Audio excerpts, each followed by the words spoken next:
productive manner. We hear from our community in a number of ways, and the community input at our board meetings must be respectful and civil. In order to complete the work and have safety of community, students, staff, and board members, we continue on our community in a number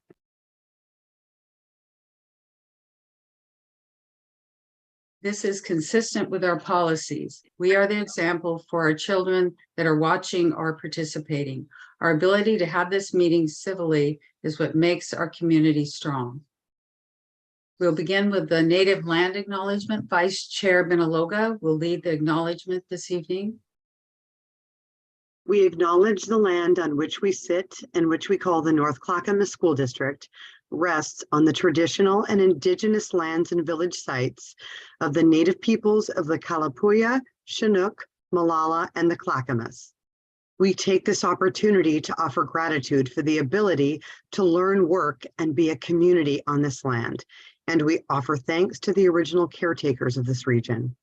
We recognize the historic policies of colonization, genocide, relocation, and assimilation that affected Indigenous and Native families, both past and present, and that will affect those in the future, and honor the resilience and revitalization of our Indigenous and Native communities. We pay our respects to the elders, both past and present, who have been the stewards of this land throughout the generations. Thank you, Director Benaloga. Board members, please turn off your cameras. Director McVeigh will then next lead us in the Pledge of Allegiance for tonight.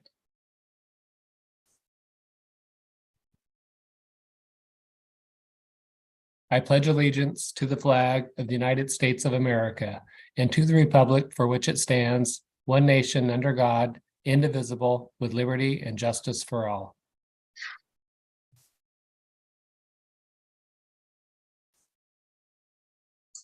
Thank you, Director McVeigh. In the board packet, you will find the minutes of January 21st, 2023 governance meeting of the North Clackamas School District Board of Directors. Is there a motion to approve the minutes? Director Benaloga, I move that we approve the minutes from the board governance meeting on January 21st, 2023. Thank you, Director Benaloga. Second? Director Schradel, second. Thank you, Director Schradel. I'll call for a vote on the motion. Director McVeigh. Aye. Director Perez, I think, is not here yet. Director Schradel. Aye. Director Way. Aye. Vice Chair Benaloga. Aye. And myself is aye. Motion passes with a vote of 5-0. In the board packet, you will find the minutes of the January 26th, 2023 meeting of the North Clackamas School District Board of Directors. Is there a motion to approve the minutes? Chair, would you repeat the motion? I think I might have heard January 26th.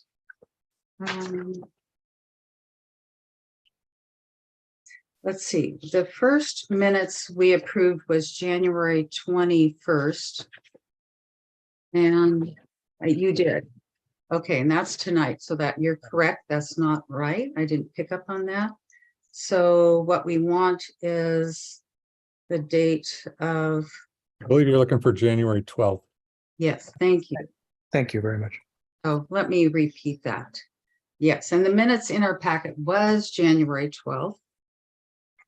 So is there a motion to approve the minutes from January 12th, 2023? Director Schradel, move approval of board minutes from January 12th, 2023. Thank you, Director Schradel. Is there a second? McVeigh, second. Thank you. And I forgot to say, I think before, is there any discussion? And thank you for noticing that, Director Schradel. I'll call for a vote on the motion. Director McVeigh. Aye.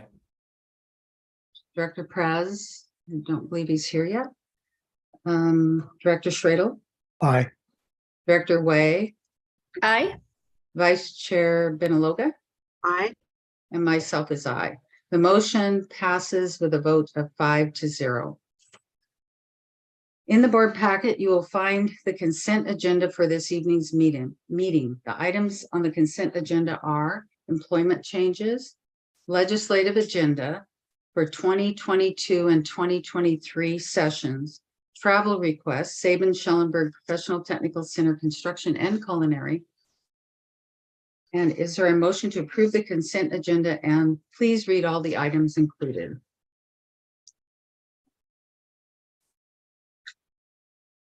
Chair, I make a motion to approve the consent agenda, which includes A, employment changes, B, legislative agenda, and C, travel requests.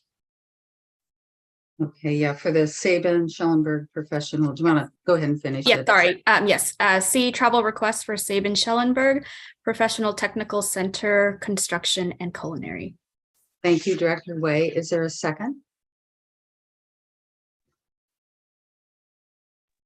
Director Schradel, second. Thank you, Director Schradel. Any discussion? I'll call for a vote. Director McVeigh, Aye. Director Schradel, Aye. Director Way, Aye. Vice Chair Benaloga, Aye. and myself is aye. The motion passes with a vote of 5-0.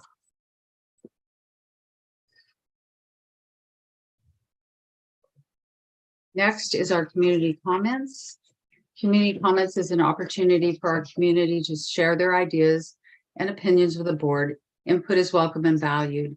It is our duty to keep it safe, respectful for everyone, students, staff, and our community. This is not a time for discussion or debate. If you have material for the board, please send it to the board's executive assistant, who will distribute the materials to the board members after the meeting. Letters to the board are always welcome, and each of us reads the input. Requests for information should be requested as outlined in policy KBA-AR. 1, any individual desiring to speak will have indicated their desire prior to the board meeting. 2, a speaker will be required to give their name, city of residence, and any group, if any, that is represented. If there are more patrons desiring to present comments than time allowed, the board chair has authority to reduce the presentation time for individual speakers or institute a prioritization process with first priority to students and city of residence. Speakers may offer objective criticism of district operations and programs that are of concern to them. The board is restricted from hearing and will not consider the complaints regarding any individual district staff member or any person connected with the district. Or as an organization centered around youth and their positive development, all speakers will model respectful public comment and be mindful of civil discourse. The board vests in its chair or other presiding officer authority to terminate the remarks of any individual when those remarks do not adhere to the rules established in this policy. Wide variety of individuals attend our board meeting, including students. Public comment must be appropriate for the audience, not create a hostile environment for those in attendance. Inappropriate language targeting of specific groups is not permitted. You will be given one warning and then you will be removed if you continue. The public has many ways of communicating with the board, including through written comment. In some circumstances, it may be more appropriate for members to communicate with written comments. In order to assure the person who wish to appear before the board may be heard and at the same time conduct its meetings properly and efficiently, speakers will limit their time to 2 minutes. Time will begin after you state your name and residence. Our agenda allows 15 minutes. If you were unable to speak tonight, please write an email to the board and Donna Collingwood will forward it to all board members. There will be no transferring of minutes to another except a parent or guardian speaking for a child. We will keep the order of speakers announced by the chair. Excuse me. After making your public comments, please exit the Zoom meeting. You may continue watching the board meeting on North Clackamas School District YouTube channel. So our first speaker is Kylie Corbus, and I assume speaking for her is either Michael or Jennifer.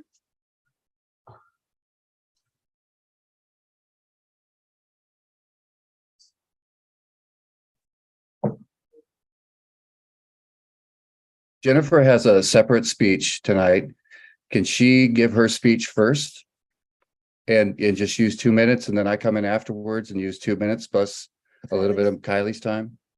Okay, sure, go ahead. Thank you. Thank you.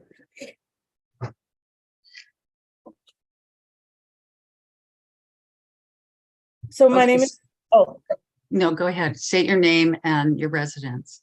okay. My name is Jennifer Corbis and I live in Oak Grove, Oregon. I want to talk to you today as a former teacher of 10 years. My last 5 years were spent in my dream school, Harriet Tubman Middle School in the Portland School District. If there's one thing I know about kids, it's this. They are more likely to go after the dreams in their hearts and dream dreams for their future if they are told by adults in their lives that they are capable of accomplishing them, that they should go after them, and that the sky's the limit. One of my favorite parts of teaching was showing students that I believe in them and that they have the potential to accomplish great things, to impact the world in big ways. But if I had been teaching my students constantly weaving in the ideology that some of them are oppressed and some of them are their oppressors, I, an adult whom they trusted, would have been heaping limiting beliefs about their potential on them, crippling many of them from believing that they could create the life they desire. I would constantly be reminding them of the extra challenges and roadblocks they are going to face. And for many, that would squelch their drive to even try. For some, it would breed anger. Not only that, I would be sowing division in our communities and pitting one group of students against another. This is what's happening right now in our district. We are dividing our young people, teaching kids to look at each other with suspicion and even fear. We are setting up roadblocks that stop kids from naturally forming friendships with others who may be or believe differently than them. Filling kids' minds daily with this ideology is not helping kids dream dreams for their lives or their future. It's sowing a less than greater than thought process. It's telling some of them that they don't have the opportunity to succeed because so many and so much is against them. This ends in division and limiting beliefs. So instead of constantly reminding kids of why they can't, let's remind them of their giftings, their ability to persist and overcome. Stop teaching them that if people's beliefs are different than theirs, that it's hate and that the world is against them. Teach them that disagreement is a part of life and how to have constructive conversations around disagreement, how to walk away agreeing to disagree, how to function cordially, even in the presence of someone they strongly disagree with. Teach them they can overcome obstacles and that going after their dreams will include this, but they are capable and worthy and can create the life they desire. Give them hope for their future. Thank you. Thank you, Jennifer. So next, Michael Corbis speaking for Kylie. Okay, Michael Corbis, Oak Grove, Oregon. A few weeks back, a person at the district reached out to us to quote unquote address our concerns. We are always willing to meet, so we ended up meeting a few Thursdays ago. He is a well-meaning guy, but pretty quickly after letting us talk, it seemed to us that his agenda for the meeting was about two things. First, he would rather us not speak publicly about the hateful screenshot messages, which I've shared in previous meetings. And that came from your favorite group of bully kids towards my son and disabled sister. He would rather us speak privately, and we understand as this is embarrassing for him and the school district, and also challenges the worldview that certain groups are oppressors and others are oppressed, when your favorite so-called group is actually doing the oppressing. By the way, last board meeting, I was canceled shortly into my message, which is kind of an issue that happens with a progressive mindset, and basically causes people to take away conversation and that sort of thing. So, secondly, the district person, to our shock, that we talked to, insinuated that my son deserved the hateful bullying messages from your favorite bully kids when sharing an Instagram video, his Orthodox Christian views on sexuality, which my son did in a respectful way, but without obscuring what he believes to be the truth. Because many kids often ask him about this issue at school. Is the district person saying bullying another student is okay if you don't like a particular moral value of theirs? I mean, that's a good question. Why is it so hard for you to admit that this bullying is wrong? I have had teaching and administrative staff outside of the district building say to me privately, Mike, this is wrong. This is wrong what they said. I've seen the video and I've seen the screenshots, and the screenshots are hateful and they're wrong. By the way. Okay, so Michael, the first 2 minutes is gone and we'll start the next 2 minutes. All right. By the way, I invite our conservative and progressive audiences on my social media right now to watch the linked video in the title of my son speaking on these issues and tell me if the hateful message screenshots from these bullies are justified because my son believes differently than the way they want him to in that video. Anyway, our meeting with this district person really does bring up two important questions of our day for North Clackamas Public Schools and the progressive ideology that I see rules much of the district leadership and decision makers. And it is this: number one, are you really against bullying? Or does your favorite group of bullies get a pass when they do it? It's a good question. Also, when you let these kids spew this hate at people for just disagreeing with them, I would argue it really hurts them. They're hurt by this. It damages their psyche and their view of their future and their ability to succeed after they're out of school. And number two, does diversity, equity, and inclusion really include everyone? Or is it everyone except those who don't believe your progressive ideology? If it doesn't include people like us who see the world differently, then we need to be given public funding so we can pay for a private education for our children at a school that does honor and respect us. Maybe this is what progressive parents and progressive leadership wants, not to have to deal with political and social views that differ from what you believe or what they believe. It's a good question. Many conservatives would join you in this, but until that time, until that happens, changes need to be made in the district so all views are honored and respected, even views you don't like or agree with. And we start to have real, not fake, diversity, equity, and inclusion. Thank you. Thank you, Mr. Corbis. Our next speaker is Angela Peterson. You should be joining now.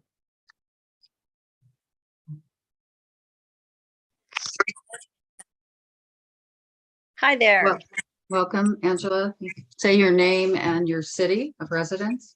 Okay, this is Angela Peterson, and I am living in Oregon City. And I would just like to address the board tonight.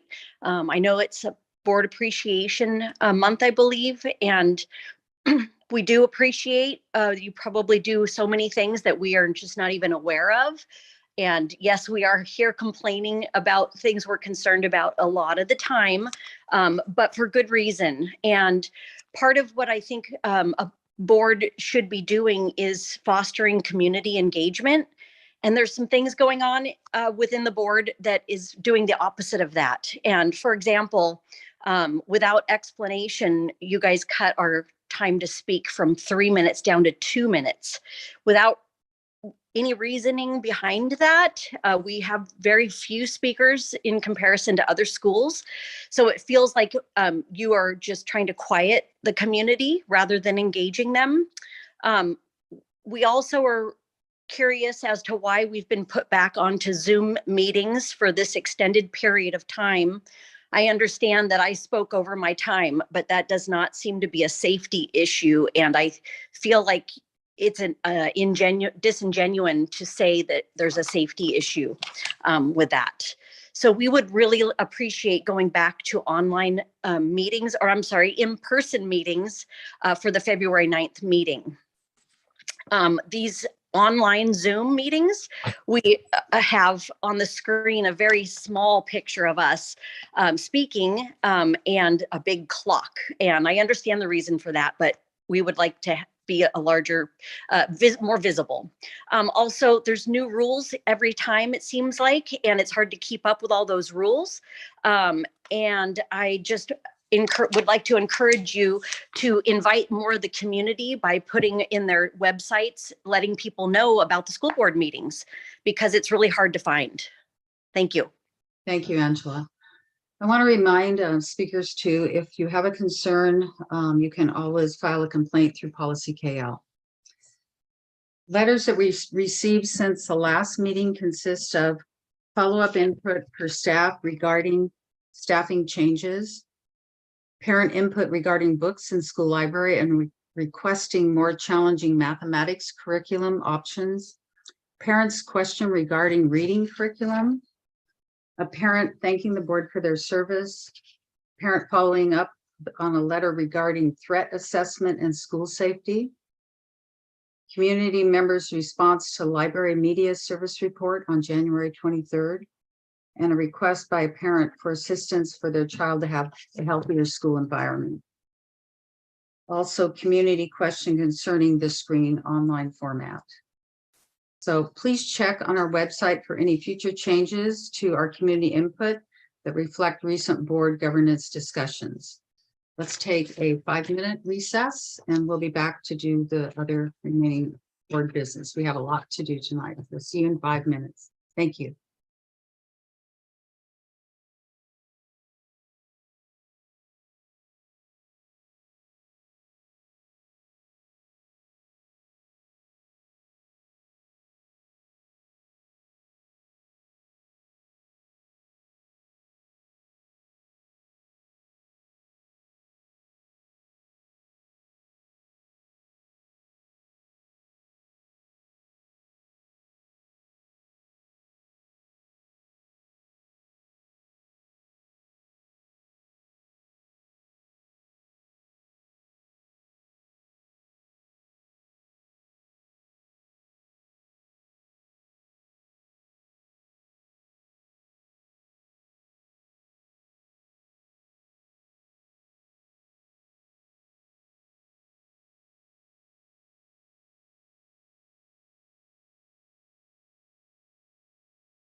A break.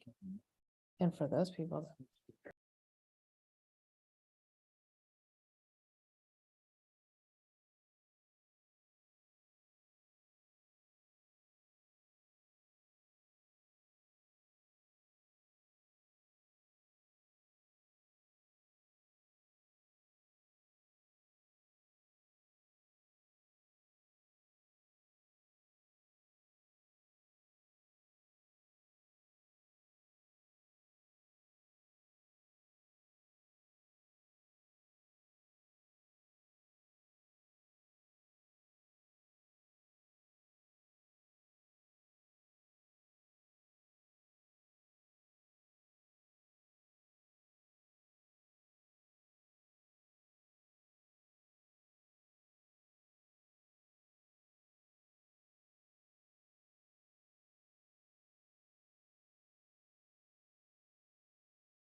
Welcome back, everyone.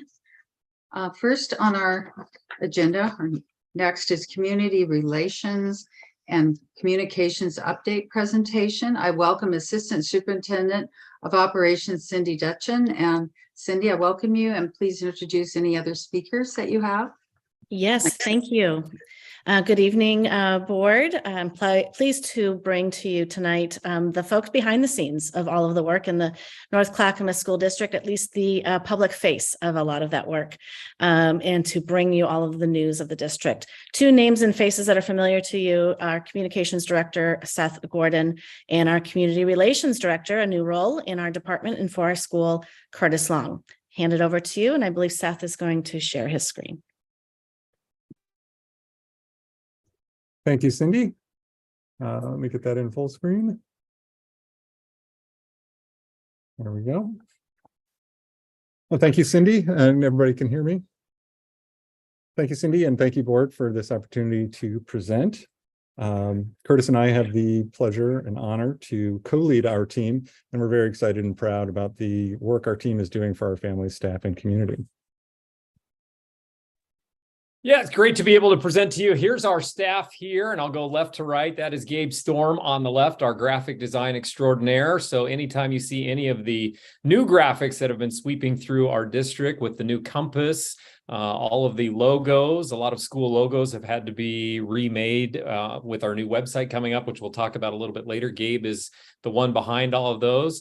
That's Mary Johnson smiling to her right. It is her birthday today, and she is in charge of a lot of our internal writing. She's a fantastic writer and does a lot of work with our Parent Square communication tool, which goes out to both staff and families. A Rex Putnam graduate, so one of our own.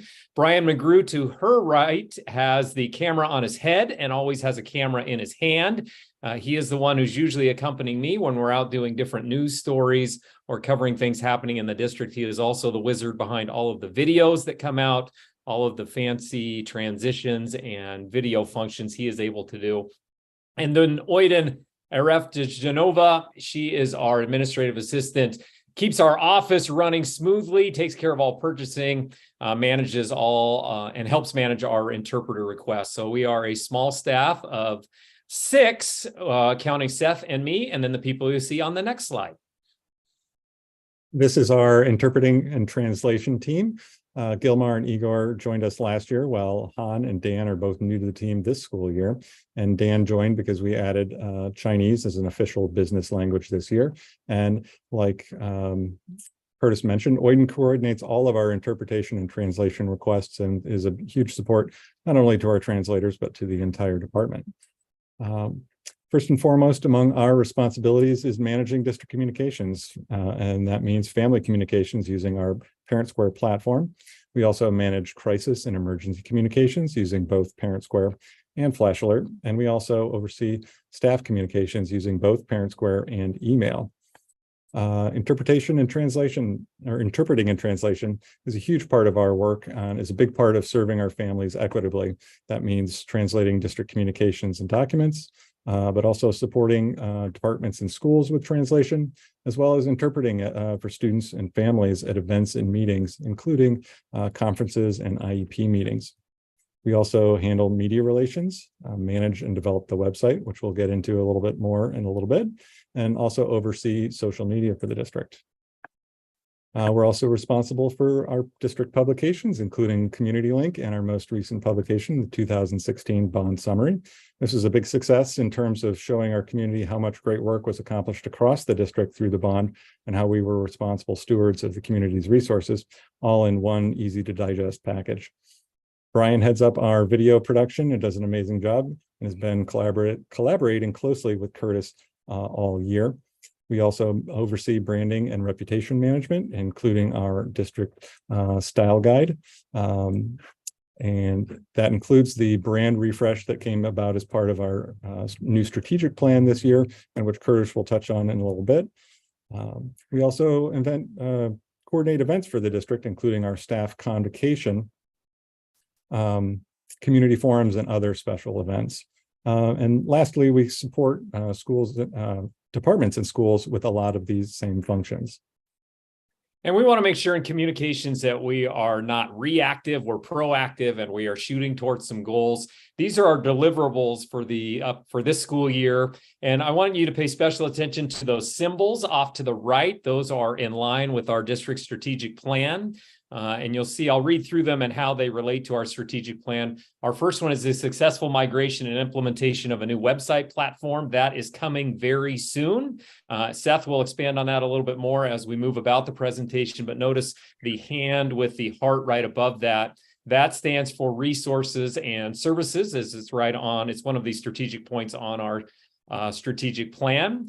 Number two, the implementation of common messaging and rebranding of the 2022 through 27 strategic plan. And of course, that encompasses all of our 4 strategic points, the graduation cap, student experience and success, the heart with the globe around it, people and culture. I mentioned the hand with the heart above it, and then the people with the heart in front of them, that is family and community collaboration. And I think you'll see the common theme, and that's the heart, because one of our core values, of course, is care. We want to make sure we're doing all of our work, especially tough communications in our department. We're doing that with a level of care so families understand what we're communicating and the empathy behind it. And then number 3 is to increase awareness of all district schools, programs, and highlight the successes of each, boost engagement with and partner with the community. That's something that I've been working really hard on in my new role, is making sure that people in our community, whether they're parents or community members who no longer have students in our district, know about all the wonderful things that are happening in our district all the time. Hence videos and podcasts and lots of things coming up on social media as well, which I'll talk about a little bit later. Zeroing in on our first deliverable, the new website came about because our current vendor informed us that it would no longer be supporting school districts. So we took that as an opportunity to make some upgrades over our current platform, and we ultimately chose Finalsite as our new vendor. Training has been a major part of this transition, and we've gotten some great help from our IT department, in particular instructional coach Amy Gertenrich-Dwyer, who led most of the training sessions. And now more than 100 staff members and web managers across the district have completed their initial training and are now helping with the transition, updating pages on their school and department sites to help us get ready. We will launch the new site in February. I have not announced a final date. We're currently fine-tuning our launch plan, and we'll finalize the launch date sometime next week. Among the biggest highlights of the new website will be easier navigation, including some highly visible links for the most visited pages on each school homepage, as well as the district homepage. You'll see those along the bottom of the photo there. Accessibility for our families will be another big improvement, as translations will be integrated much more smoothly than on the current website. Users will be able to toggle their language for all content on the website, as opposed to us having to create or include translations for each language on every page or make multiple pages. And the big improvement is that we have access to review and update those automated translations with the human-generated ones from our staff. The new website will also include better integration with Google, including calendars. We're excited that parents will be able to subscribe to their school's calendar, as well as view it on the website and Parent Square. And this will be easier for staff who only have to maintain one calendar that will go out in multiple places. It also integrates video better than our current site and will connect to Parent Square in some nice ways as well. And then perhaps most importantly, the website will be optimized for mobile viewing on mobile devices, which is how most people view the web these days. And that's a big step forward from our current website.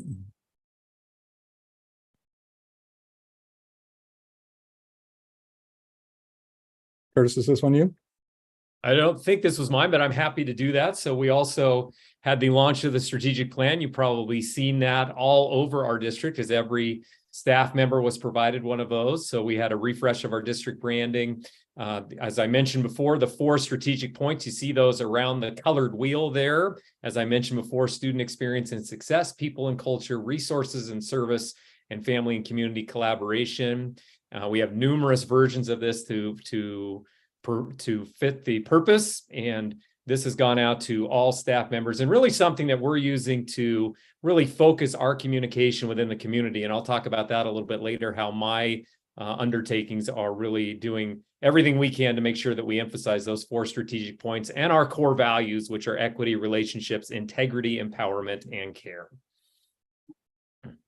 So I wanted to show you ways that we are highlighting success and boosting engagement in our community. These are all brand new this year, and it comes along with my new role as a community relations director. I'll go through them with you, and perhaps you've seen some of the videos that are going around our district and are produced every so often. Our North Star Awards, the goal is simply to provide staff members an opportunity to recognize each other for all the great work that's been going on among them and in our district. Recipients receive a special certificate signed by the superintendent and a commemorative keychain. We've had nominations from just about every school and department, and then Brian and I, we go around to each school, and we're kind of like Publishers Clearinghouse. We get to surprise teachers inside their classroom.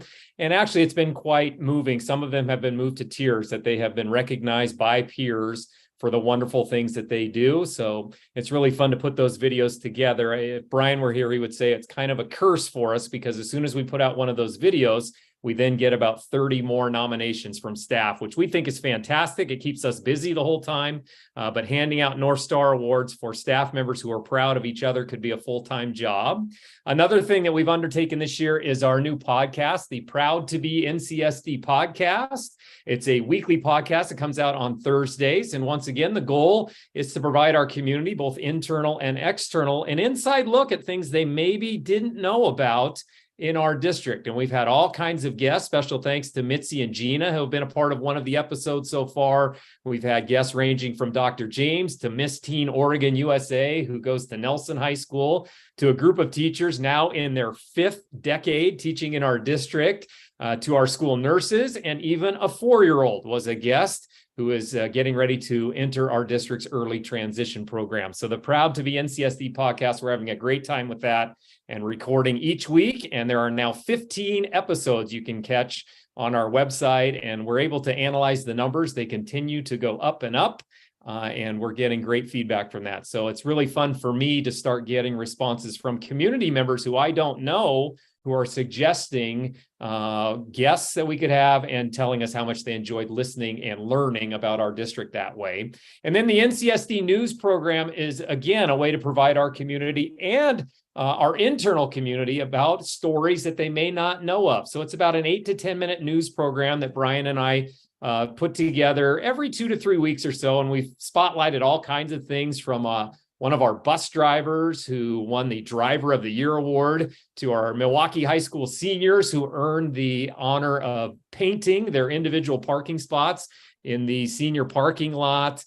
We had a feature on our new NCSD preschool at Oak Grove Elementary. And we even had a surprise visit from Beatrice Morrow Kennedy's great-grandson, who surprised the school and visited the school that bears her great-grandmother's name.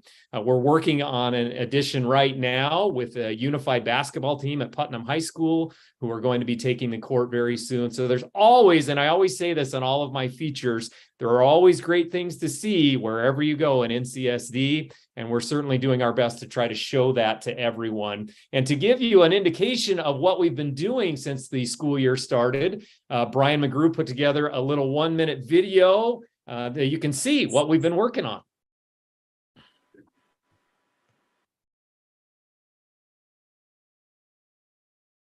Celebrating the spirit of more than 30 schools across northern Clackamas County. This is NCSD TV.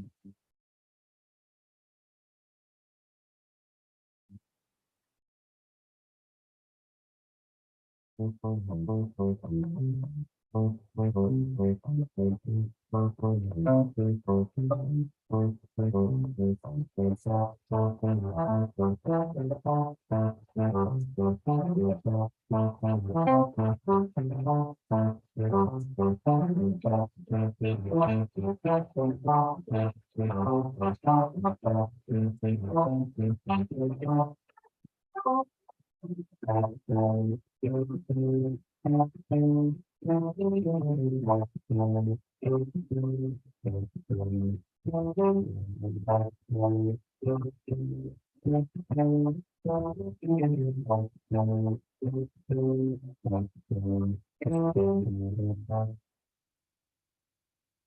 that gives you a good indication of what we're going on. I don't know how the sound was for you. For me, it sounded like something was coming through maybe a tin can or something. Really, the soundtrack is supposed to sound a lot better than that. It could be the technology. But we have some things coming up as well because we want to continue to spread all the good words that are going around our district, all the good things that are happening. An exciting opportunity that's coming up very soon. There will be a smart TV app for the NCSD cable channel. It's an app that will allow you to get any NCSD content. So whether it's a podcast, a news program, any video that we've put out, you could have the NCSD TV app. You'll see it right there. There's the picture. You can get any of that on demand. Once that is installed and ready to go, we are working on that. So we've had a lot of people that have reached out to us and say, hey, I missed the video that my grandson was in, or I really wanted to see my aunt get an award. Well, now you can do that online. That's coming very soon. We wanted to expand our North Star Awards because they are rapidly spreading throughout our internal community. So why not our external community? I've been working with different school principals to nominate a community North Star Award winner. And they've been nominating all kinds of people, ranging from the neighbor who's been volunteering at his local school for the past 25 years to the PTO president. So all kinds of people in our community who we feel we could recognize as well. We're also working on getting Superintendent James out in that community and making sure that she is seen in all of our schools. Now that's tricky in a district of 31 schools. She could be at a different school every day for an entire month. We certainly don't want to do that, but we are going to give some opportunity for her to be out in the community and make sure that kids and families that are not part of our district see the engagement that she has with kids. So one of our ideas is On Track with Superintendent James. That's pretty simple. We're going to put Superintendent James on a track at a school because most of our schools, whether elementary, middle, or high school, have a track. And she'll simply walk the track with either the principal or students at that school and find out what's going on at that school. What should we know about in our community? That's one of our ideas. And then one that I'm more excited about, that's called All Fun and James. And we're going to get Superintendent James to give some of our schools a little bit of a challenge, whether it's build the largest tower out of marshmallows. I just made that up, but whatever we can get our schools involved in and have a little friendly competition that Dr. James can help facilitate and get kids excited about learning and being a part of our community. That's what we continue to do. So those are just some ideas that are coming soon. So look for those as this year continues to unwind. So thank you for listening to our presentation. We open it up now to any questions. Thank you. That was so exciting. And I get tired listening to all the work, but you're so creative and so professional with all the great new ideas. Let me just call on board members since it's hard to see when a hand's raised. Director Wade, do you have any comments, questions? Sure. I actually do have a comment. I really liked this presentation. Thank you so much. I love all the new logos. They look amazing. So thank you, Curtis, Seth, and everyone, team for just your great work on this. I also really like the updates that all of the information will now be easier accessible on mobile devices because, you know, a lot more people are just using their phones to pull up information, especially parents, community members. So thank you for that feature. And then also really appreciated you explaining the translation in multiple languages and how that will also be available in these upgrades. So the only question that I have is, I'm sure we're connecting with hopefully Sabin Schellenberg's. They have a big media broadcasting program at the school. So just wondering if we're connecting with any of those classes or those youth there to get them more sort of directly involved in the great work that you're doing. That's a great question, Kathy. And yes, we do involve them, not only our Sabin Schellenberg kids who produce a newscast, but 3 of our 4 middle schools do right now as well. So we hook in with them and they are involved right now with our district cable station. And as soon as we transition to this app, their work will be available as well on this new app. And it's very fun for me to go visit those schools because a lot of times we'll use their footage or their interviews, and that's exciting for them to see their work get spread out further than their school walls. So thanks for bringing that up. We certainly enjoy using our student reporters and our student directors and camera people. They're very skilled. Great, thank you. Oh, thank you, Director Way. Director Schradel? I am going to repeat some of what Director Way said, because I definitely heard the mobile and having a mobile responsive website, very important. And I'm very happy we're moving that direction. Other than that, great presentations. Thank you. Thank you. Director McVeigh? Thank you. I appreciate the presentation. It was great. I do have a question or maybe a comment. I'm hoping that the new website eliminates some of the variability that we have between schools. I know it can be frustrating when I go to one school and I'm trying to find information out and I go to a different school and the navigation and or the content is wildly different, a lot of variability. And as a parent, I know I often compared and contrast what my school information had and what it didn't have compared to other schools. And I'm hoping that the new website will eliminate that and it'll be real transparent with no matter which school I go to. So it's kind of a question and a comment. I would agree that that has been an issue, and this kind of allows us to do a reset in terms of training, but also, you know, we've had the current platform for some time, so there've been some kind of creep, and there's also been a in terms of people creating their own pages, and we're really starting off small, and everybody will be very much on the kind of same page. There will be some variability and control by schools to do their own thing, but it will be pretty much in the same format across school sites. Very good. Thank you. Thank you. Director Perez, any questions, comments? Thank you, Chair. I caught the tail end of the presentation. And as always, awesome presentation by Mr. Long and his staff. And the one question that I had, I think Director Way touched on it, was how, in terms of getting children or our students involved with what Mr. Long is doing. And I heard his response. So that was the only question. Thank you. Thank you. Director Benaloga. Yes, thank you, Chair Bauer. I also want to echo just the sentiments. Great presentation, but really just appreciate all the effort to move forward and to really meet our families where they are and get information out there in any format, in all formats that we can. Kind of piggybacking on something that Director McVeigh said, I did have a question about where you said that at the bottom of the pages, it's going to be the most visited pages. Is that going to be customizable by school? Was that something that the district chose? The district looked at and then found the pages that each school went to, or how exactly are those sites being chosen?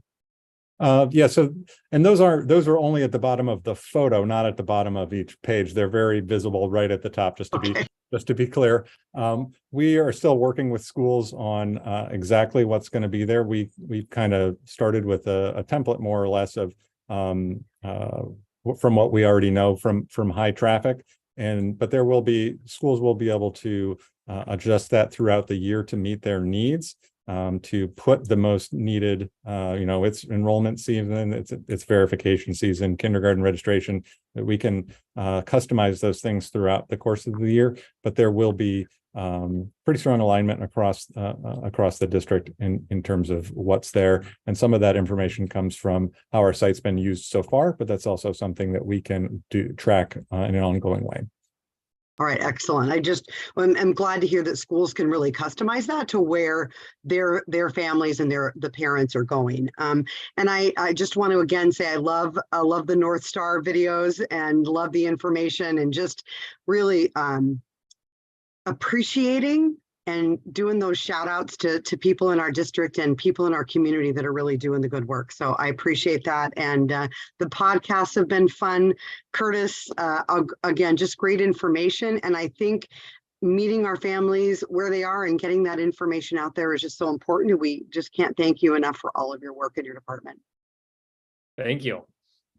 Well, thank you so much. I just echo what the board members said. Great work and great getting out in our community. Thank you so much for the report for you and your staff. Next on the agenda is a proclamation. It is an action item to adopt the proclamation recognizing February 2023 as Black African American History Month in North Clackamas School District. A little background: National Black African American History in February celebrates the contributions that Black African Americans have made to American history in their struggles for freedom, equality, and deepens our understanding of the nation's history. Since 1996, presidents have issued annual proclamations for National Black African American History Month. So we will begin by reading the proclamation, and Director Way, I believe you are first. Great, thank you.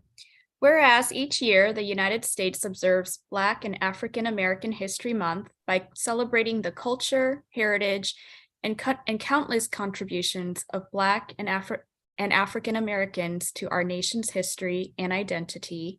And whereas Black African American History Month grew out of the establishment in 1926 of the Negro History Week by Carter G. Woodson and the Association for the Society of African American Life and History, and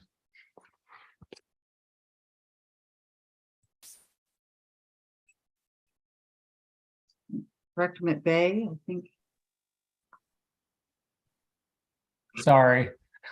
Whereas the 2023 national theme for the observance is Black Resistance, and whereas the North Clackamas School District is deeply committed to equity and inclusion.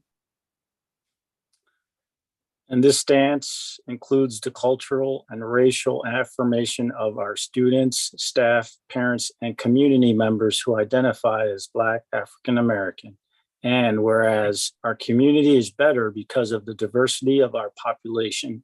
And whereas the North Clackamas School District strives to close the equity and outcome gaps for Black African American students through policies and practices that reflect the experiences of Black African American students and ensure greater access and opportunity and honor history, heritage, and contributions. But we'll stop here. Is there a motion to approve the proclamation? Chair, I make a motion to approve Black and African American History Month for the month of February 2023. Director Schradel, second. Thank you. Any discussion or comments? Open the floor. I'd like to share something. This is just a meaningful proclamation.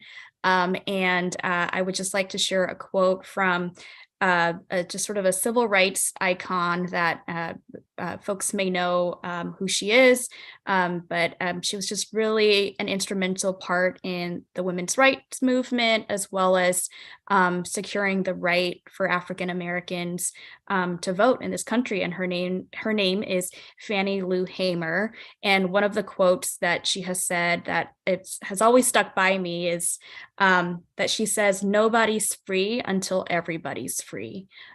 So it's just a very powerful quote. And thank you, district, for recognizing and acknowledging just our community members. Thanks. Thank you, Director Way. Any other discussion or comment? Okay, I will call for a vote on the motion. Director McVeigh? Aye. Director Perez? aye. Director Schradel? Aye. Director Way? Aye. Vice Chair Benaloga? Aye. And Chair Bauer, myself, is aye. So the motion passes a vote of 6-0. Director Vice Chair Benaloga, would you like to finish? Now therefore be it resolved that the North Clackamas School District hereby proclaims the month of February 2023 as Black African American History Month in the North Clackamas School District and encourage all residents to honor Black African American history and culture. adopted this 26th day of January 2023. Thank you, board. Appreciate it. Moving on, then the next agenda item is the North Clackamas Education Foundation update report. I welcome our superintendent, Dr. Shay James, who will provide some background and introduce our guests from the North Clackamas Education Foundation. Thank you for being here. Good evening. So tonight I have the pleasure to welcome our partners, Stephanie Rose and Lois Constein from the North Clackamas Education Foundation, who will update us on the latest happenings and the work that the foundation is engaged in, truly on behalf of our students, our family, our staff, and our community. So I want to say thank you for being here and welcome, and I'll turn it over to Stephanie Rose. Thank you, Shay, Superintendent James, for introducing us, and thank you to the North Clackamas School District Board for having us here tonight. We're really excited to share with you kind of what we've been up to this year and what our plans are as we finish up the year. I will go ahead and see if I can share in my screen here. All right, we all see that?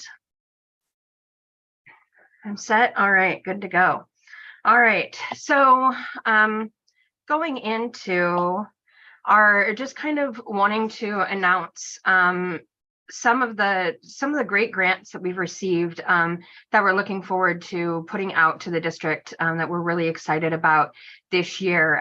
We've received $50,000 in grants from Nike to go to our various high schools in order to help with college and career readiness programs, looking at basically like their Aspire programs, things like that. And we've kind of had a slow rolling start on those this year, but we're hoping now with our district liaison and district connections that we can work with those high schools to get that funding implemented into those schools. And we'd love to see the programs that they have either bolstered for the end of this year or going into the start of next year with that very generous funding. We've also secured a $10,000 grant for the Emergency Housing Fund from Clackamas County. So this came about because as a nonprofit, we are qualified to request the small nonprofit grants from Clackamas County. And we were seeing this, working with the district, hearing that we needed more funding in that emergency housing program. So I went ahead and wrote a grant for that, and they awarded the max that they do on those grants was $10,000. So we're happy that we will have that to help some of our families that are in need. And then the last one is the $10,000 Country Financial Grant. And that was to be around financial education. And so where that was chosen to go, and this grant has actually kind of been sitting around kind of seeing what we're going to do with it, is going to JA Biztown for specifically 4 of our schools that need support in funding that program, that may not get it every year or may have to do, on and off years and not have all of their students go. So we're really excited to send that out. And I brought those up first because just kind of looking at that flows into what our plans for giving back to the district this year are. And we've got kind of 3 different pockets of funding that we send back to the district. One of them is the district designated funding that we've done historically. The superintendent works with the administrators in the district to figure out where the funding is needed, where support in the schools and in the district are needed. And so you'll see that here on the left side of the screen is where the district has decided that our funding should go to support. And then on the right side of the screen, the top, you see our targeted spending. And that is where we have kind of chosen to put our focus to fulfill our obligations and also where we need to help our community and help our schools. One of the things that I'd call attention to is the Bridges to Success scholarships and all of our other scholarships. Historically, we do far above that. That is our conservative number, saying this is what, our absolute minimum that we're going to meet based on the funding that we have at the beginning of the year. So very often throughout the year, we get more funding in that And would say that as far as that all other scholarships is where our memorial scholarships and specialized scholarships, like we have one from Chartwell's for culinary, things like that, fit. And we have just very recently opened up another scholarship for Clackamas High School students, which you'll see come out here next week. We'll be pushing information about that on social media for one of our past staff that had passed away. And the enrichment grants, I will say I got kind of excited listening to Curtis and Seth talk about what they're doing with their community outreach, because, when they were talking about, we've got, the different schools with the different news programs. Well, we helped fund the Shamrock News at Rao years ago. We helped get them their camera and everything. And then last night, I'll let you guys know, and you guys are hearing this for the first time, they don't even know yet. You now have another school that will have a news program because we awarded a grant to Putnam High School just last night when we sit down and did the rest of our grants for them to get a camera, a couple of cameras going and start working on their news program for the high school. So I got excited when I heard them talking about that, and glad we have that. I will say that due to some extra funding that we got, we have already surpassed that our bottom line budget number in enrichment grants, coupled with the discretionary grants. We had a record request of $73,000 in grants this year, and we were able to fund 48% of them. Just right around $35,000 of them. But on top of that, we were also able to connect some of our educators that maybe didn't know that there was resources at the district level to those resources and say, hey, send an email to this person at the district. Some of our regulation room money is going to be funding some of those grants that were requested, things like that. So being able to work in that level to get this funding to the educators is one of my favorite parts of the job, honestly. And then the last portion is our fiscal agent pass-through deliverables. Those are all of the things that we do for the Family Support Center, emergency housing, backpack buddies, when lunch buddies was a thing as well. And that's just our programs that allow people to donate through us. So they get that tax write-off when they need fundraisers with businesses, things like that. They donate through us. The Family Support Center, a big one, is working with the Oregon Food Bank, and both the food pantry and backpack buddies. We pay all of those invoices that come through the Oregon Food Bank to make sure that backpack buddies is operating. And with that, this next one, Lois, this is you.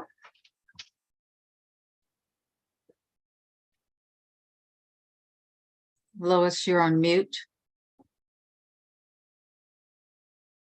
Still can't hear you. Lois, you're still on mute.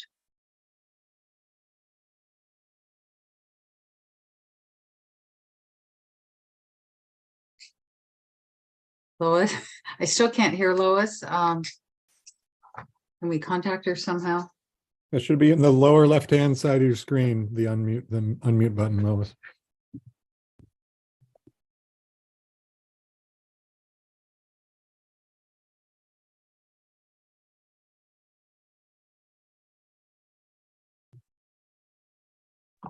All right. There you go. You're on.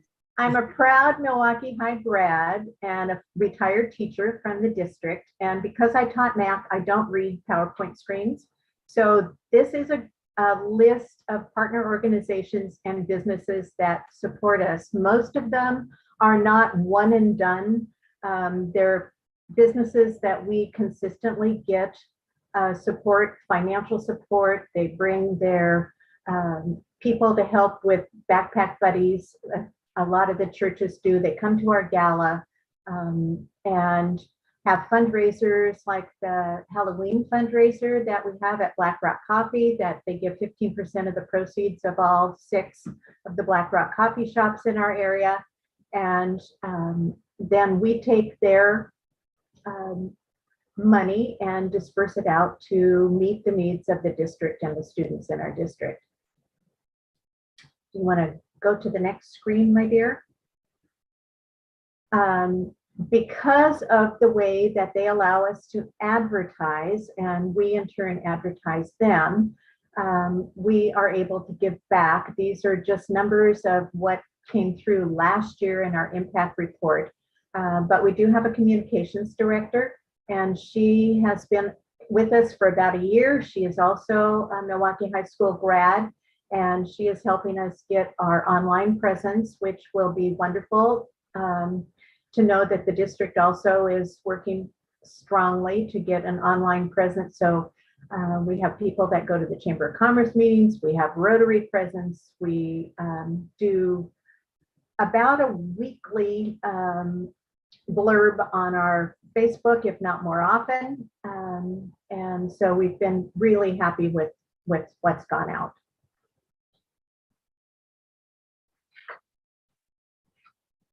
All right, and then this, just kind of looking at some of those partnerships and what we've done.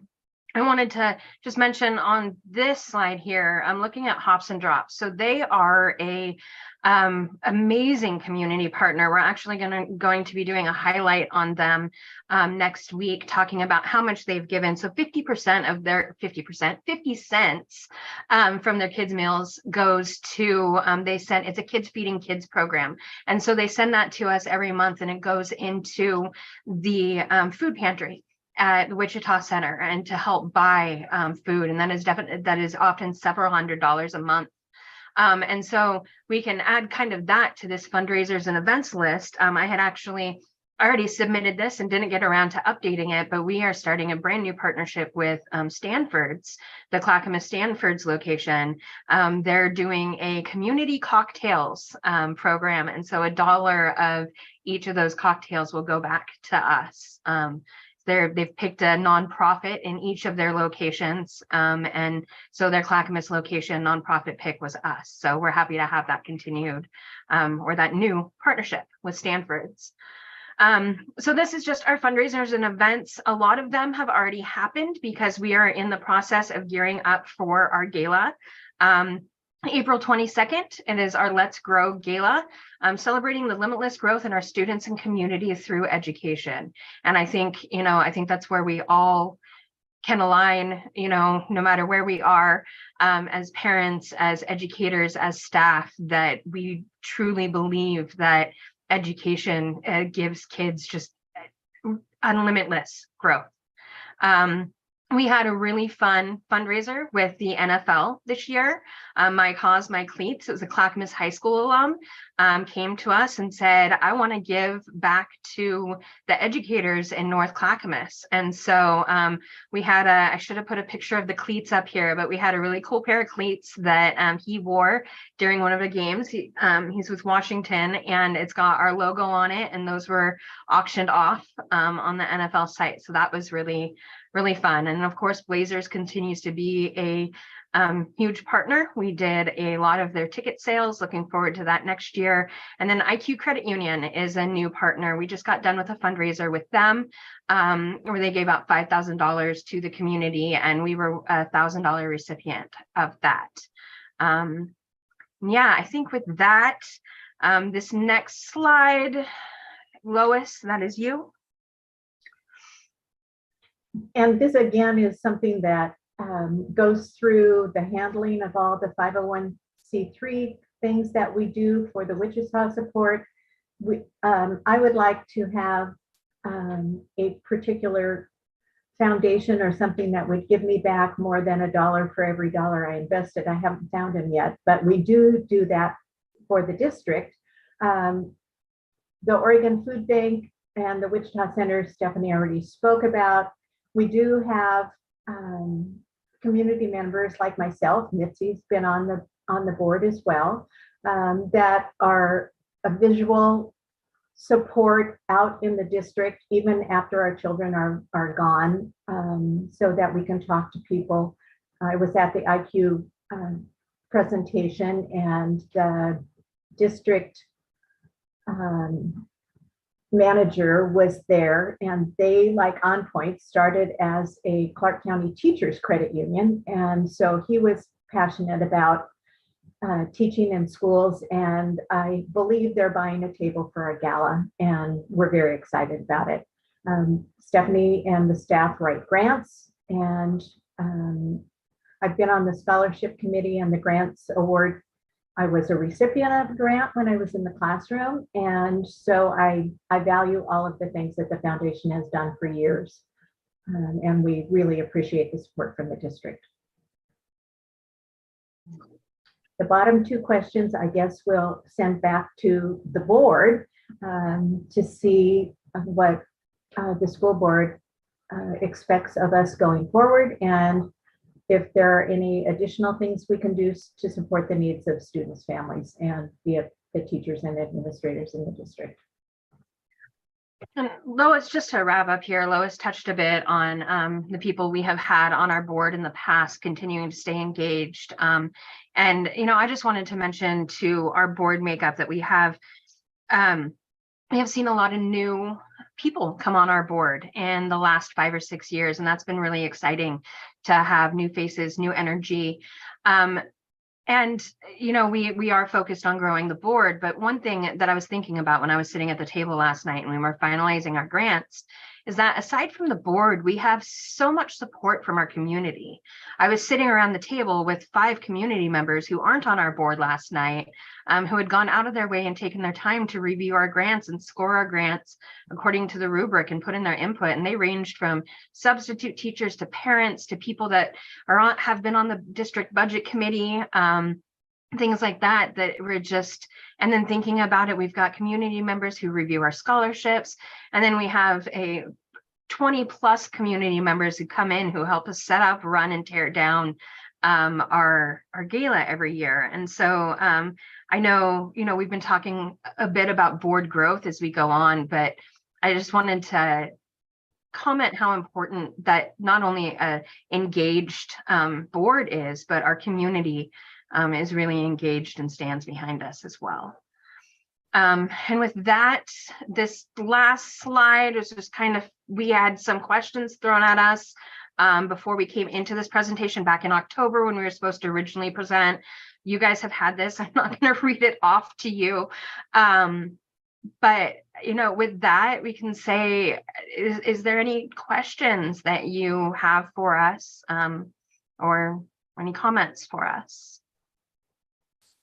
Thank you for the presentation. Thank you for your hard work, Stephanie and Lois. Again, since I can't see everyone, let me just call on people. Director Wade, do you have any question, comment? Nope, I don't. Thank you. Thank you. Director Schradel? No questions. Thank you. Director McVeigh? No question, just a comment. Thanks for all the work you guys put in and this much needed program to supplant more resources in our school district. Thank you. Director Perez?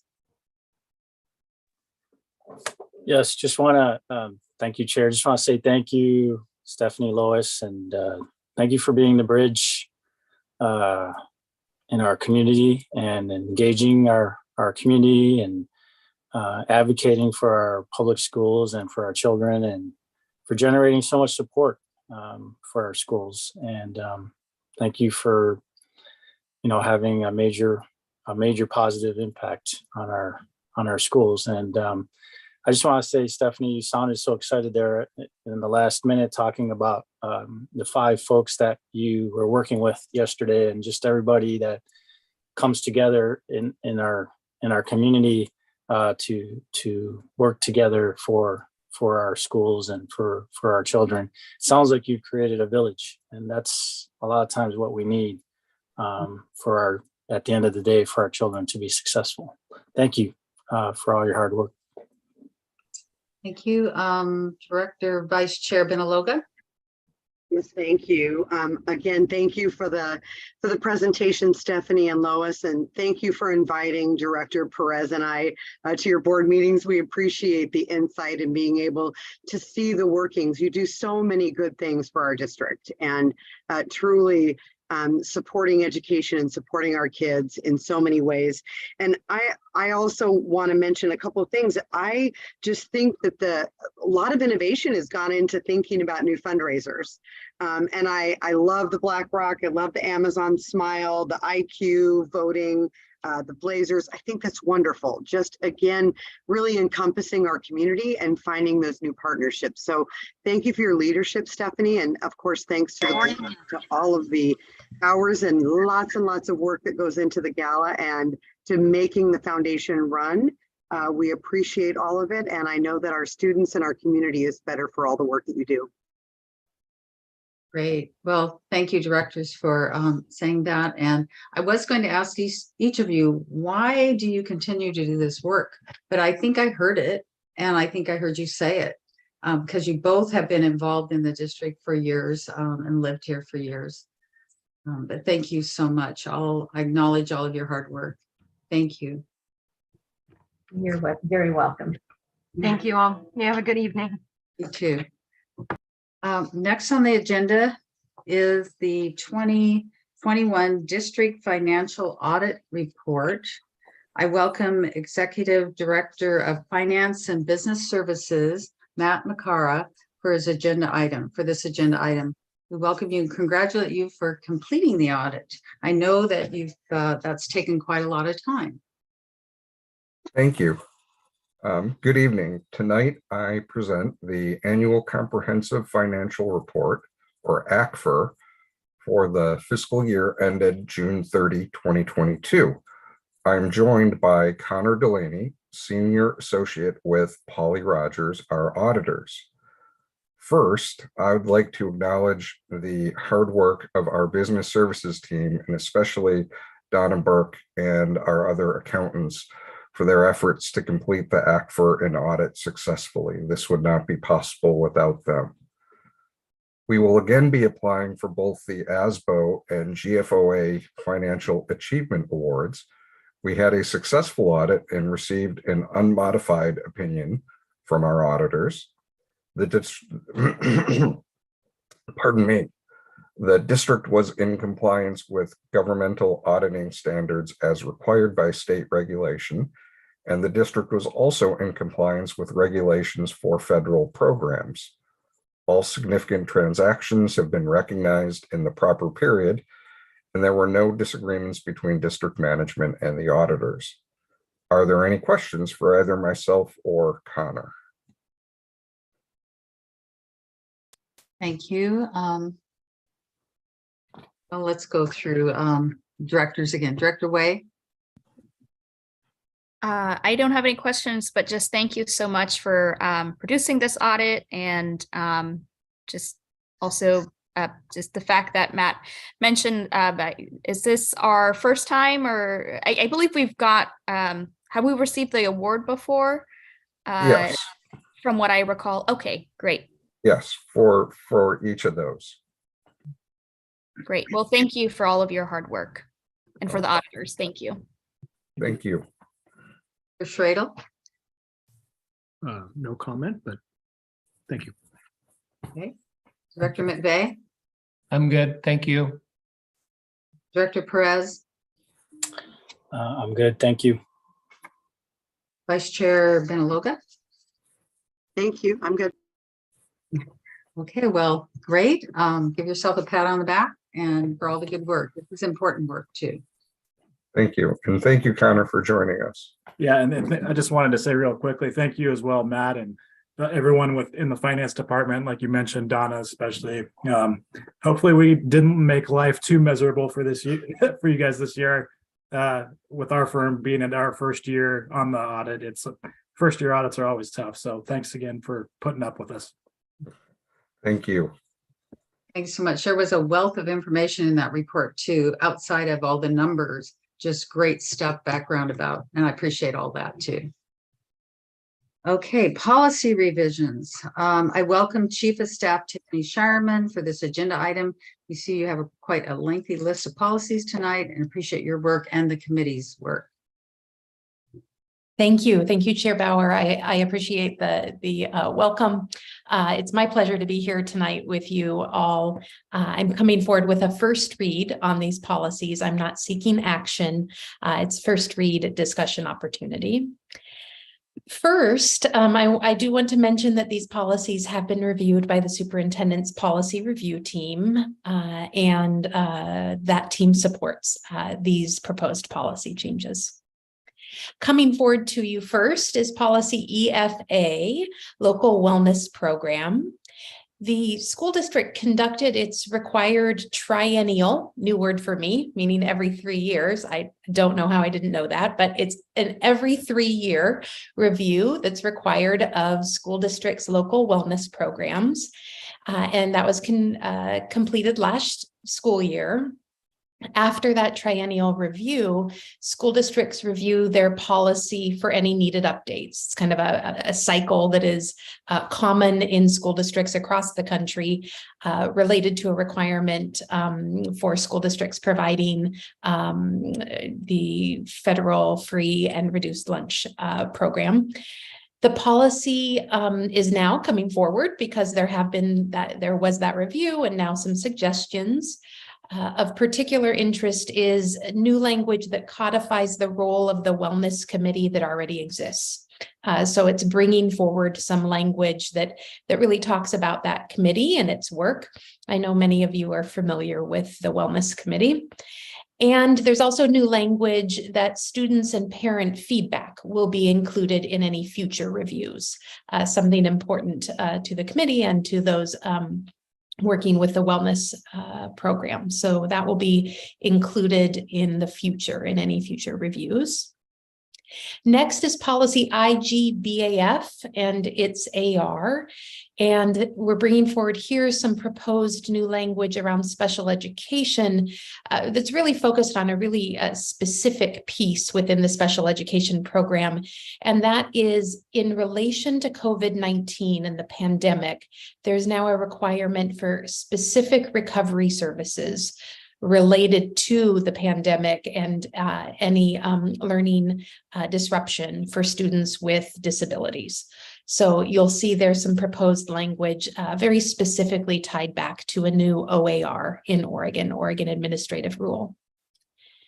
And then finally, IGAI, and this proposed new language also ties back to a new AR, and the language comes specifically from that Oregon Administrative Rule around menstrual health and the importance and need for educators to address health around menstruation with students. Again, the language there is derived directly from the Oregon Administrative Rule. So thank you. I am available for any questions as you discuss, or if you'd like to. I'll open the floor. Anyone have questions? Comments? I just had two, and one, you did answer the one about the new COVID language in the last policy.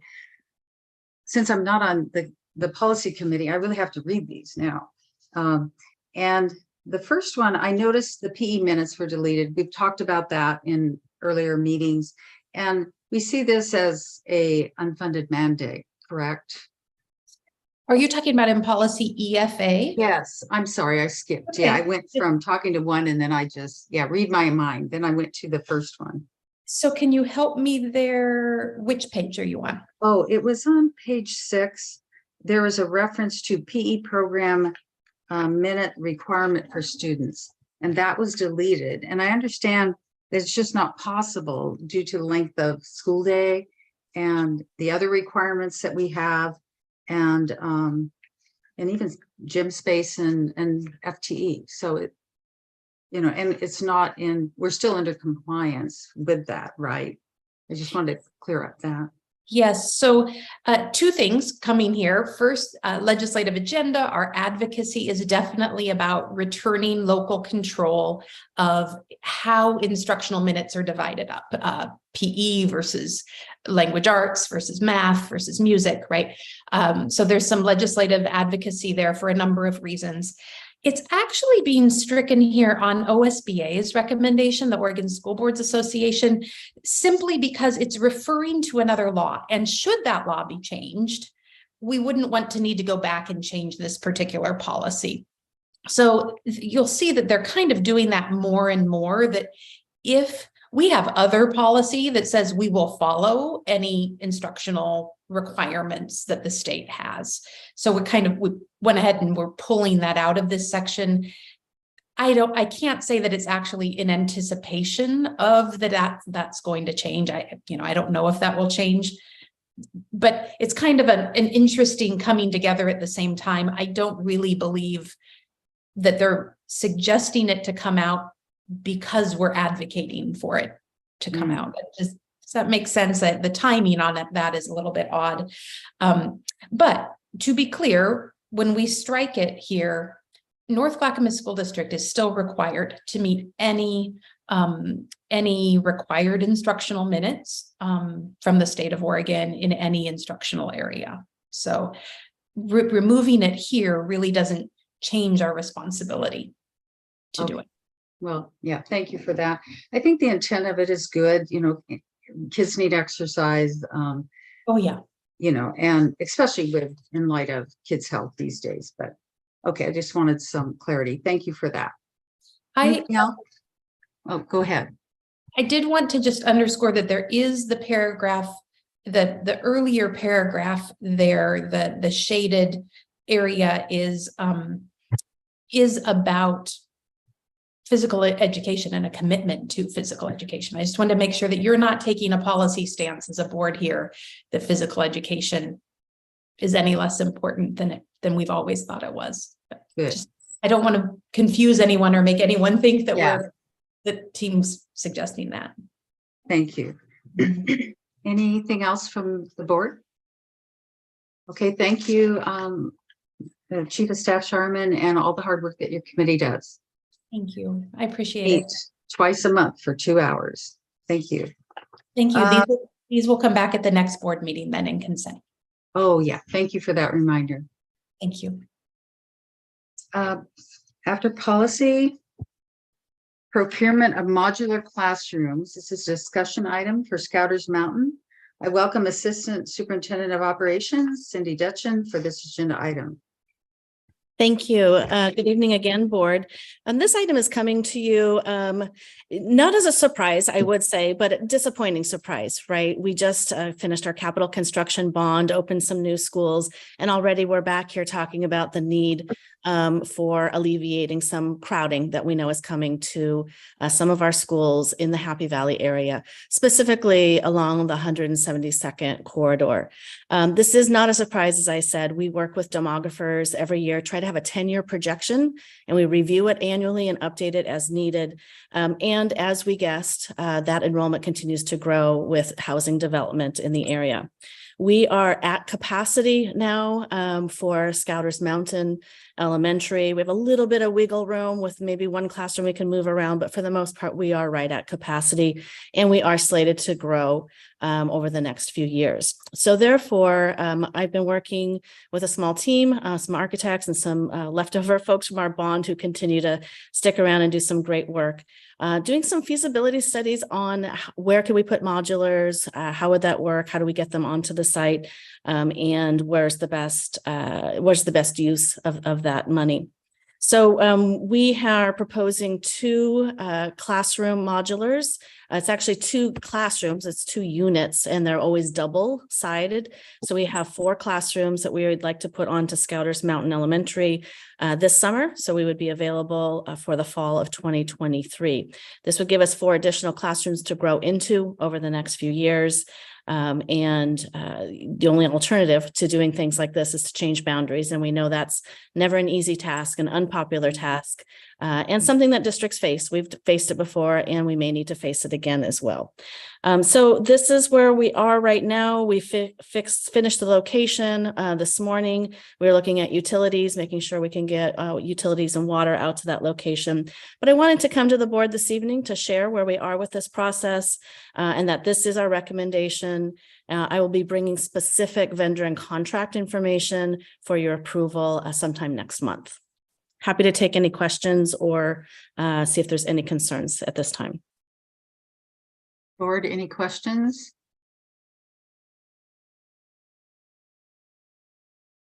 Well, it looks like none.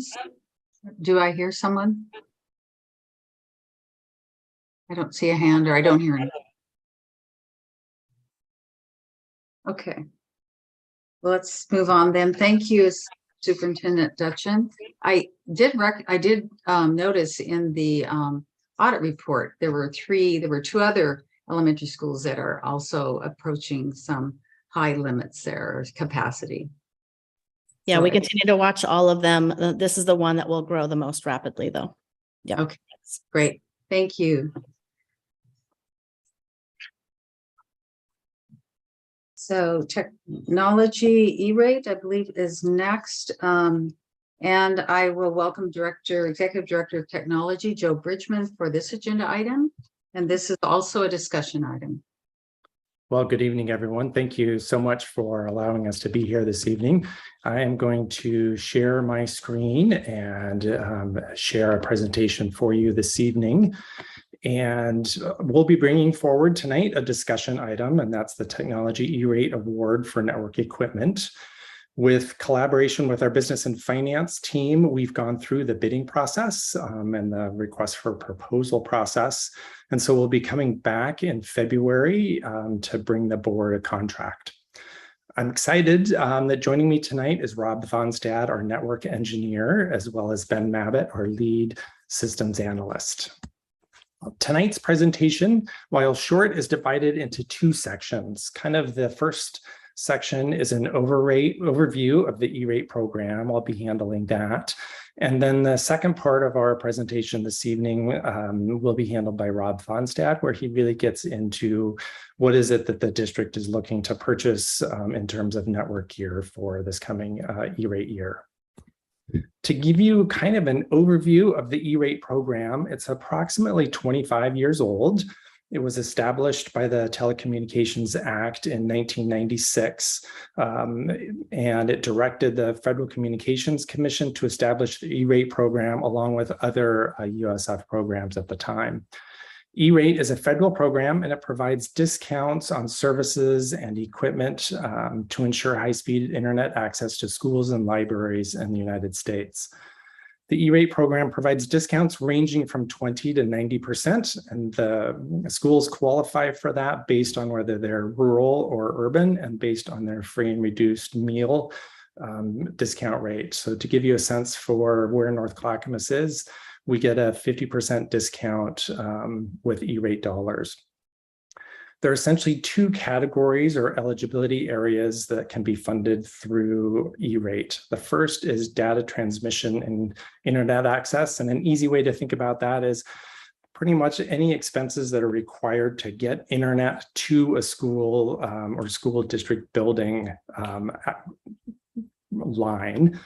Then category two is the internal connections and the basic maintenance of those connections. So an easy way to think about that is essentially category one gets internet to the door. Category two expenses essentially get internet through the rest of the building into classrooms and different offices.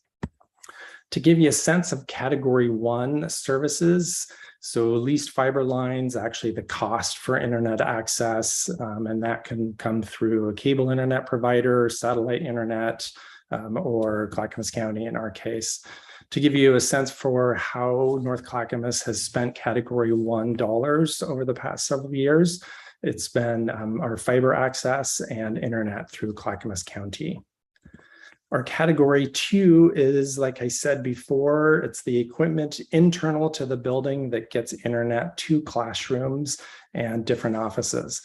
These are kind of categorized into three areas. Internal connections, essentially switches, cables, wireless access points inside the building. That's area one. Area two is the repair and the upkeep of that equipment. And then the third category is districts can subcontract out that work to subcontractors. And so the services for that can be covered by E-rate dollars as well.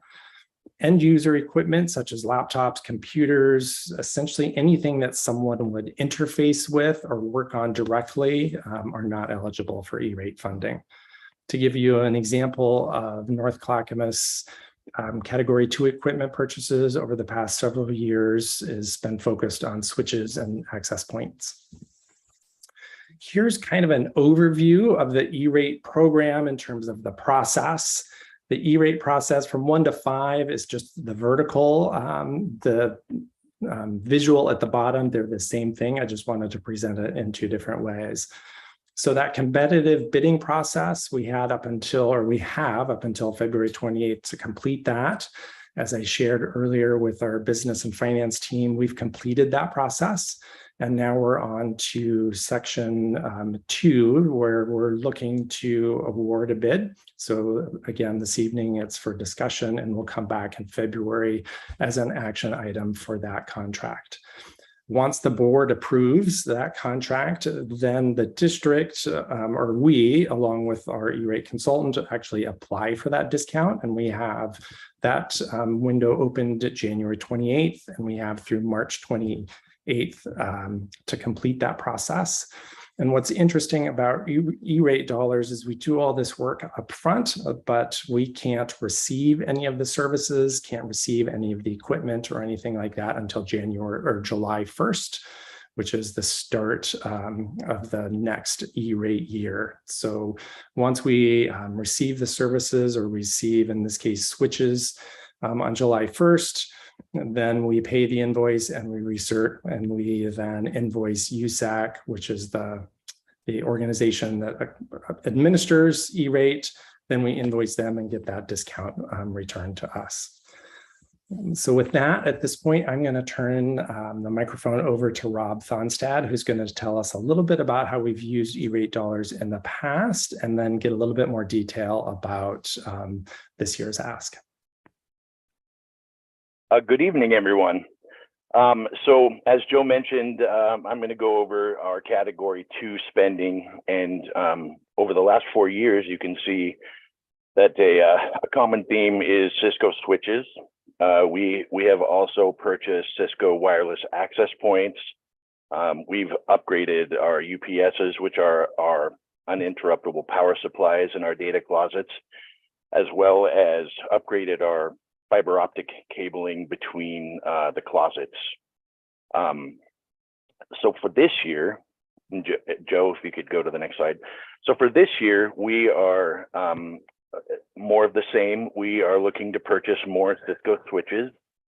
As your endpoint devices, your computers, these devices are on a refresh cycle. In order to keep up with growing demand and current technology, we continually replace these devices. So this year, as Joe said, we put out for bid a request for purchase for Cisco switches. And pending your approval, we hope to award a contract to Cache Valley Electric. And also, as Joe said, we are funded at 50%. So in the end, the district's expenditure would be just over $500,000. So at this point, if anyone has any questions, we'd be happy to field them. Thank you, Joe. Thank you, Rob. I can see all the screens. Are there any questions? You can raise your hand or.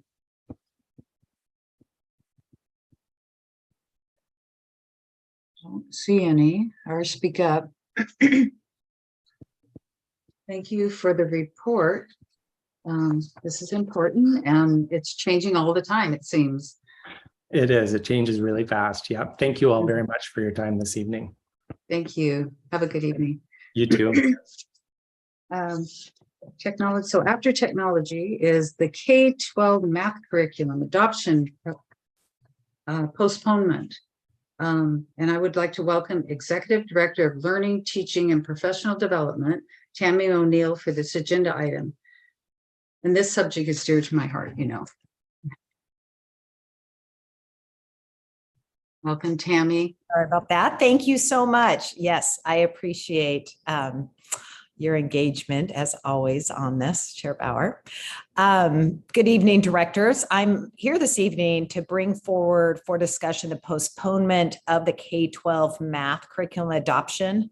With me, I have Dr. Andrea Lockhart joining us, and she'll be reviewing the materials in your packet and will support in answering any questions you may have. Andrea? Thank you very much, Executive Director O'Neill. Good evening, Chair Bauer, Vice Chair Valoga, and directors of the board. The three key components, and we've talked about this in the past, that work in partnership for effective teaching and learning are instruction, curriculum, and assessment. The K-12 math curriculum materials adoption supports instruction and assessment of the revised Oregon math standards, which were adopted by the state of Oregon in 2021.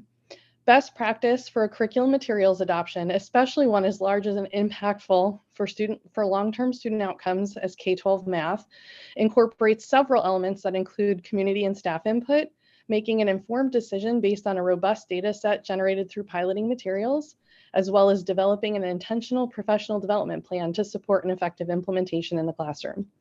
Due to when the materials were approved at the state level, the remaining time in this year's adoption cycle that requires new materials to be implemented in fall 2023 does not afford enough time to align the process with that best practice.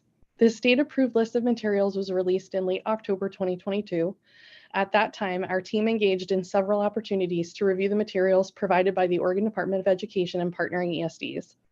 These included a virtual review spanning several days in December and a series of presentations in person mid-January. Community input about the current student math experience was collected in the fall and is currently being used by the adoption committee to guide the work. This spring, after the committee has identified possible materials to pilot in the fall, we will ask again for the community's help in reviewing and providing input. Without the proposed postponement, the team would need to review and choose curriculum to pilot, run a short 2 to 4 week pilot, and then make a recommendation for district-wide purchase and implementation based on a very limited data set and at a pace that will limit the depth of review, implementation planning, and professional development. The proposed timeline will support NCSD's commitment to excellent fiscal stewardship of public funds by making a data-informed decision about the core curriculum materials for K-Math instruction, including multiple opportunities for community and staff input, which North Clackamas School District deeply values. Thank you so much for your time and consideration this evening, and we are available to answer any questions. Thank you, Andrea. Thank you, Tammy. Do I see any hands up for questions, comments? I just had one comment. Sure, go ahead. I just wanted to thank the district for taking being proactive in slowing this process down and not having a knee-jerk reaction to what we've read in the news about math scores. We still have great math programs and great math teachers, and we will continue to do that. And not allowing enough time for staff and community input, which you guys would never allow, was the right thing to do in slowing this down. And I just really appreciate your stance on that. And it is so important, like you said, and we have to get it right. And it takes time to get things right. So thank you very much. Thanks. Thank you. Thank you, Director McVeigh. Well said. Any other comments? Question? Yeah, I was going to kind of say that comment, and also just follow up. Your community open house will be in the spring then? Is that what I heard? Yes, and we have been engaging with community members in a variety of different ways since October to collect, again, just information about the student math learning experience. And we've been having great conversations with parents, community members, students themselves. And so we've learned quite a bit. Great. Well, it sounds like you are ahead of the game, or you have it all handled. Thank you so much. Thank you. The last item, gosh, we're moving right along. Elementary playground purchases. I welcome back Assistant Superintendent of Operations, Cindy Dutchin, for this agenda item. And it's a pleasure to hear from you again. Thank you. Yeah, it has been a busy evening. This is an annual item that comes to you. We recognized several years ago that we didn't have a process, a systematic process, I should say, to replace a much needed piece of equipment at our elementary schools, and that's our beloved playgrounds. We have budgeted through our budget process each year, approved by you and recommended by our budget committee, the replacement of 2 full elementary playgrounds. You see 3 here on this discussion item, hopefully an action item tonight, if you're so willing. And that's because 1, it will be done early in June in this fiscal year, and the other 2 we're actually going to order ahead of time and get done for next school year. And those will be done over the course of the rest of the summer. Each is, a couple of them are under 150,000. We bring things over 150,000 to this board, but as you know, for one vendor, our purchasing rules would dictate that we bring all of these together to you as one item. So this is where we are. We're going to be very pleased to implement new playgrounds for Bilquist Elementary, Sunnyside Elementary, and Oak Grove Elementary. And so that's what we're looking for this evening. We're asking for not to exceed a $500,000 overall mark, because we are still working out a few ADA accessibility pieces. And so these are some base prices. We might add on 2 or 3, maybe $5,000 for a couple of these playgrounds. So I'm here for any questions and hoping that you might be able to move this to an action item this evening so that we can get these ordered. Board, any questions? Director McVeigh? Do we need to make a motion to take it to action, or can we just go to action? I think we just can, well, first, let's see if there's any questions, and then if there's a motion to approve, I think we can just go to action. Director Schradel, do you agree with that? I don't hear from him, but first, any questions? Yeah, that's allowed by rules. No questions. So is there a motion to approve the elementary playground purchase and state the motion in full? I move that we support superintendent's recommendation for the board to approve the purchase from Buell Recreation for replacement playgrounds at the following schools: Bilquist Elementary, Sunnyside Elementary, Oak Grove Elementary, not to exceed a total amount of $500,000. Do you want to read the amounts for each school? Because Well, I think don't know if that's pertinent, because we just know that we're not going to go over 500, but one of those schools could have additional funding needs for ADA purchases. Okay. So that's why I just threw the 500, but Okay. you want me to be No, specific, that might hamstring us to only being specific to those amounts for those schools. Okay, that seems reasonable. Is there a second? Director Benaloga, second. Any other discussion? Okay, let's do a vote. Director McVeigh, Aye. Director Perez, Aye. Director Schradel, Aye. Director Way, Aye. Director Benaloga, Aye. and myself is an aye, Bauer. So the motion passes with a vote of 6-0. Thank you for that report, and we look forward to having those new playgrounds. That's I great. think Dr. Good. James down a slide would be a great video. After she walks around the Yeah, after she does her morning routine of walking with the kids. I'll inform Curtis. Okay, they're so creative, they might make that happen. Just be careful. So thank you for your time this evening and support of public education, which serves all of our children, each and every single one.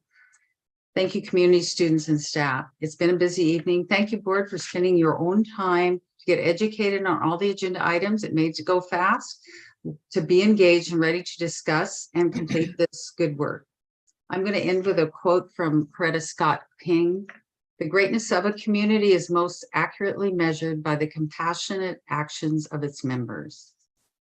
So it's now, let's see, I think we're ahead of time, 8:20 p.m. and this public meeting will be adjourned of the North Clackamas School District Board of Directors. Have a good evening. Thank you. Thank you. Have a good night. Thank you all.